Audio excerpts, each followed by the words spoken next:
Il semblerait que la cour royale soit l'endroit le plus luxueux au monde. Et quand il s'agit de Versailles et de la cour du roi Soleil? Il ne fait aucun doute qu'il s'agit d'un endroit magnifique où les aristocrates s'amusent et se baignent dans le luxe sans connaître le moindre problème. En fait, cette perception est assez éloignée de la vérité, car souvent les courtisans non seulement ne savaient pas où ils allaient se coucher, mais mouraient de faim. Oui, trouver de la nourriture à Versailles était une véritable aventure, car tous les aristocrates n'étaient pas assez nobles et privilégiés pour dîner avec le roi. Et tout le monde ne pouvait pas se permettre d'avoir un chef personnel. C'était donc une grande chance de pouvoir manger au restaurant au moins une fois par jour. Le roi Louis XIV a créé autour de lui une cour magnifique, où les gens s'occupaient non pas d'organiser des conspirations et des révolutions, mais de gagner l'attention du roi. La monarchie absolue repose sur la force de caractère de Louis XIV. Tous ceux qui voulaient de l'influence et de l'argent affluaient à Versailles. Le château était comme un hôtel où un grand nombre de personnes voulaient une chambre, une table et un lit.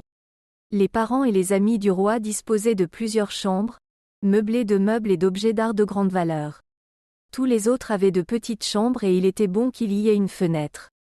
Mais il n'y avait pas de service de chambre dans cet hôtel, et cela ne signifiait pas que vous seriez nourri. À Versailles, il y a des règles pour tout. Un service distinct était chargé de nourrir le roi, sa famille et ses proches. Si vous aviez un logement accordé par le roi et le droit d'entrer dans ces quartiers, vous receviez également de la nourriture. Les courtisans de rang inférieur, mais néanmoins importants, recevaient une certaine somme d'argent pour acheter de la nourriture et payer les cuisiniers et le personnel. Tous les autres devaient se débrouiller seuls. Les restes des plats servis à la table royale étaient remis à 9 personnes spécifiques. Elles pouvaient en disposer à leur guise, notamment aux soldats et aux gardes. Les officiers mangeaient à part, ainsi que le personnel du palais. La reine, le dauphin et son épouse devaient fournir des repas réguliers à leur personnel. À Versailles, la question de savoir comment nourrir tout le monde n'a pas été étudiée à l'origine. Les serviteurs ont donc organisé des sortes de cuisines privées pour leurs maîtres, souvent dans leur chambre.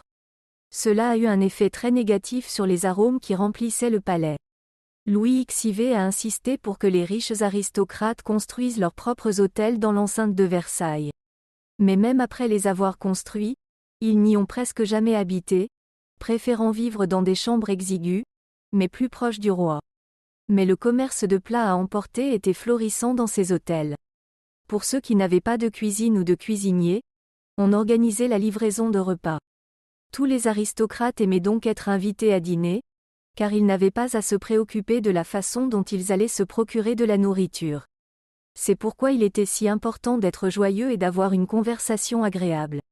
Il y a aussi une autre façon de se nourrir, c'est de participer aux nombreux divertissements de Versailles. Presque toujours dans les parcs ou les salles de parade, des tables avec des amuse-gueules, du vin et des friandises étaient dressées pour l'occasion. Merci d'avoir consulté ce site.